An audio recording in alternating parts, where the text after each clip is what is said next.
Hey there, it's me again. And today we're going to have a little chat about a big mistake that I see some sellers make when selling their home. And maybe they're trying to save money. Maybe they have a friend or a relative who wants to get into real estate. Could be any number of reasons for it. But it's still a mistake. So if you're thinking about selling your home, or maybe you've already started interviewing agents, or worse, you're thinking about letting your cousin's friend's sister who just got their license take a crack at it, well, hang tight, because this video is for you. And by now, you probably have some idea where I'm heading with this one. And that is, do not hire a part-time real estate agent or a discount agent to sell your home. Please, just don't do it. And this is something that a lot of people don't even think about until it's way too late. And that's why hiring a full-time real estate agent is one of the smartest financial decisions you can make when selling your home. And why hiring a part-time or that super cheap agent is a bad idea. And yeah, I know a lot of you out there watching this are saying, well, Stephanie, of course you'd say that. You're a full-time agent and you want to make all that money for yourself. And yeah, I'm a full-time real estate agent, and real estate is how I put food on my table. But that's not actually the issue here. I'm actually talking about you as a seller and how you're costing yourself money by hiring a part-time agent or just hiring the cheapest agent that comes along. And just to be clear, this isn't about bashing anybody who's new or anybody who's trying to save money. I get it. I love a good bargain as much as the next guy. Just ask my husband, and he's going to tell you that I'm about the cheapest person on the planet. But when you're talking about selling your home, which, let's face it, is probably the biggest investment you got, there really are some corners you probably shouldn't cut. So grab a cup of coffee or a glass of wine, or even both if you want to, I'm not judging, and let's go through it together. Reason number one is that selling real estate is not a hobby. It's a real job, one that actually takes real skills and a little bit of know-how. Would you hire a part-time heart surgeon? Like, hey, yeah, I am a barista during the week, but I do bypasses on the weekends and I work pretty cheap too. And bonus, I'll bring the coffee. Yeah, no, didn't think so. So why on earth would you want to hire a part-time or a discount agent to handle the sale of your house? Selling the home is a full-time job. And honestly, some weeks it's more like two full-time jobs. It takes experience, time, serious attention to detail, and believe it or not, quick reflexes, and the ability to think outside the box, too. Because when things happen, and they will happen, you need somebody who's fully in the game, and not somebody who's checking their phone on their lunch break from their real job. And if you go with somebody who's doing real estate on the side, you're probably not getting the kind of experience and certainly not the kind of availability that you need. And it's not just about convenience. This is your bottom line that we're talking about. Now is not the time to roll the dice. At least, I don't think so. Now, as an example, a couple years back during the pandemic, I had clients from out of state who absolutely fell in love with the home they saw online here in Ocala. I previewed the home for them on video, and they decided that they wanted to make an offer sight unseen. Now, something you ought to know here in Florida, we have two different purchase contracts. The most commonly used one is the as-is contract, which basically allows a buyer to cancel the contract for pretty much any reason during the first 15 days. It's a little more complicated than that, but that's pretty much the gist of it.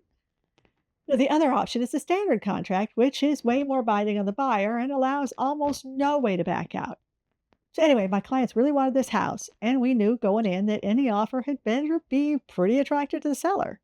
So we wrote up a full price cash offer on the standard contract with 5 days for inspections and a $10,000 non-refundable deposit. Now, it's not something I normally recommend, but like I said, my clients really wanted this house. So I presented the offer to the seller's agent, who was, by the way, new to the business and a part-time agent, and he was absolutely mystified. First of all, he said that the sellers weren't willing to take a contract since my buyers hadn't seen the home in person, and he was concerned that they would cancel during the first 15 days, and then the sellers would have taken the home off the market for no reason. So I gently pointed out that A, this wasn't an as-is contract, so there was no provision for my buyers to back out, and B, if they did cancel for any reason, the sellers would get to pocket that $10,000 non-refundable deposit. And what he said next absolutely made me want to tear my hair out.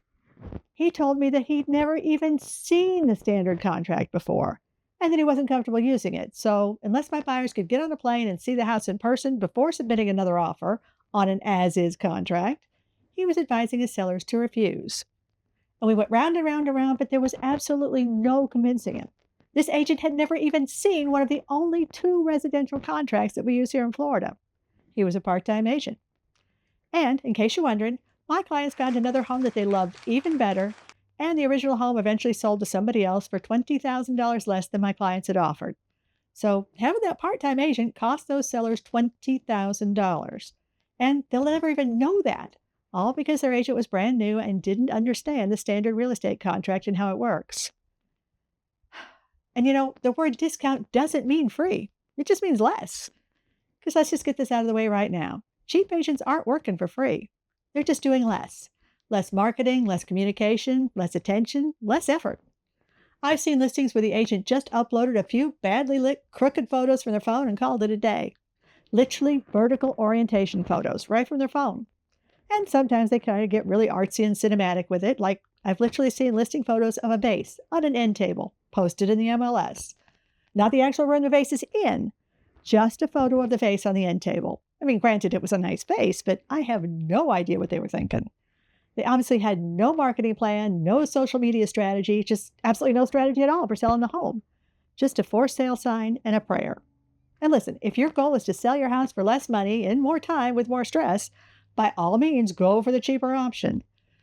But if your goal is to actually make money, sell quickly, and not lose sleep at night, you really need somebody who's going to treat your sale like a business transaction and not a yard sale. I mean, you get what you pay for every single time. And yeah, that is a tired old saying, and we've all heard it before. But the reason that we've all heard it before is because it's usually the case. And those really cheap agents, the one that advertise, just pay me a flat fee and I'll put your property into the MLS for you. Well, what they don't mention is that even though they'll put your home into the MLS, they may not be putting it into the MLS where your home is actually located. So yeah, it'll syndicate out to Zillow, but none of the local agents who have buyers looking will see it during their searches because it's not on the local MLS. So if you choose to go that route, you might want to ask which MLS you're putting it into before you sign on the dotted line. And look, this isn't just a job to me. This is my career, my business, my reputation. And believe it or not, I care a whole lot about my reputation and about my clients. So trust me when I say I'm not messing around when it comes to the sale of your home. If something goes sideways, I'm on it. I take this seriously because this is how I make a living. I don't have another job to fall back on that pays the bills. And I genuinely care about getting the best outcome for you. Because at the end of the day, if you're not happy, well, then you won't be telling all your friends good things about working with me. And I really want you to tell your friends good things about working with me, because then when the time comes, they're going to want to work with me too. But an agent who's not doing this full time, well, they may not even notice when things start to go off the rails. Or worse, they may not care. It's not their full-time gig. So you win some, you lose some, right? They still have a paycheck coming at the end of the week, regardless what happens with the sale of your home. And if I had a nickel for every time I tried to contact a part-time agent about a home or an issue with a contract or whatever, and had to wait until 5:30, 6 o'clock at night to hear back, well, let's just say I'd have a whole lot of nickels. It's just no way to do business. Because selling a home today is not just about putting a sign in the yard and waiting for the phone to ring. We're not in Kansas anymore, Dorothy. Today's buyers are online, scrolling through homes on their phones, in between buying stuff on Amazon and going down TikTok rabbit holes. And if your listing doesn't stop them in their tracks, they're gone. Next. So, in order to effectively market your home, there's a whole lot that has to happen. And I know that because I do all of it. You need strategic pricing so that you're at the right spot to attract the most buyers without leaving money on the table. You also need gorgeous scroll-stopping photos that'll make the buyers drool. You want video walkthroughs that'll make your home look like it ought to be on HGTV. And you need targeted ads across Facebook, Instagram, and YouTube, along with listing copy that actually sells your home and doesn't just describe it. In short, you need the kind of marketing that reaches real buyers, not just looky-loos. But all this stuff ain't cheap, and all that money is coming right out of the listing agent's pocket. So if your home doesn't sell, well, that's money that they don't get back. Do you think that oh-so-cheap agent is going to spend that kind of money to market your house? Can a part-time agent afford to spend all that money to market it?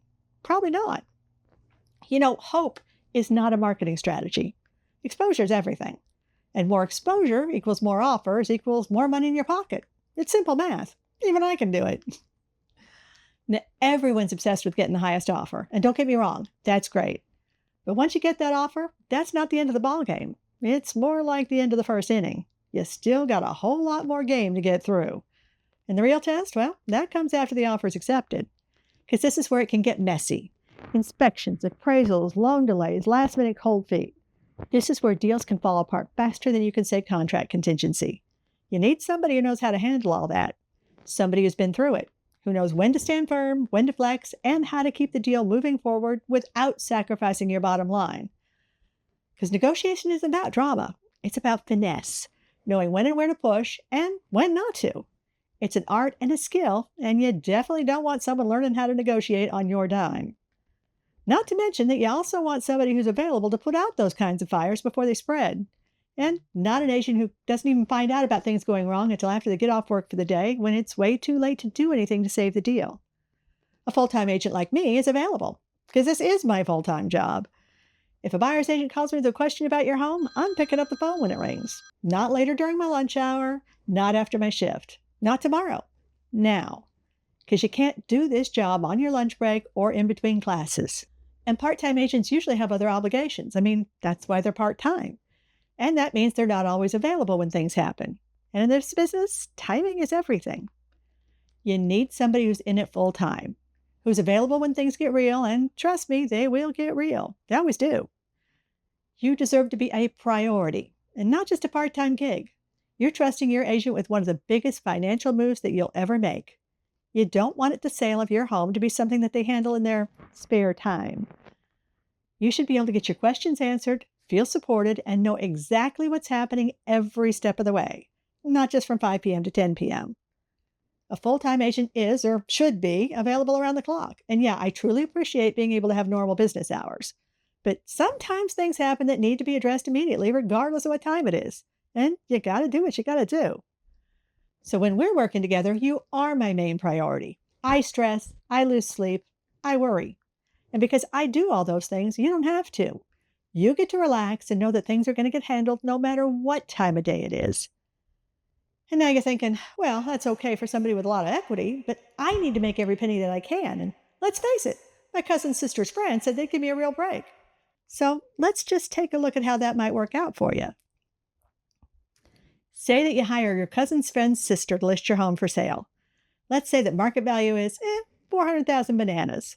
Since they're only part-time and trying to break into real estate, your cousin's friend's sister offers to take the listing for just 6,000 bananas. That full-time agent that you interviewed wanted 12,000 bananas to list it, so by using your cousin's friend's sister, you're saving a cool 6,000 bananas, right? Well, maybe, maybe not. What happens if they underprice your home, don't have the money to market it, or screw up the negotiations, and you end up selling for even 10,000 bananas less than you could have? Well then, congratulations. You just lost yourself 4,000 bananas. Not to mention time, frustration, and quite possibly your sanity. That cheap agent just got pretty expensive. Not to mention that you might wind up not selling at all, so you've wasted all that time and effort, and now people are starting to wonder what's wrong with your house. So here's the deal. Hiring a discount or a part-time agent might sound like a good idea on paper, but in real life, it could cost you more, financially and emotionally, than you bargained for. You deserve someone who's going to show up, do the work, and fight for your success. And if you're thinking about selling your home in Ocala, Dunellen, or anywhere in Marion County, let's talk. No pressure, no fluff, just a real conversation about what it takes to get your home sold the right way. And if you found this video helpful, go ahead and like, subscribe, or drop a comment down below. I'd love to hear what surprised you most when you sold your last home. And until next time, take care of yourself and think about what I said today, huh?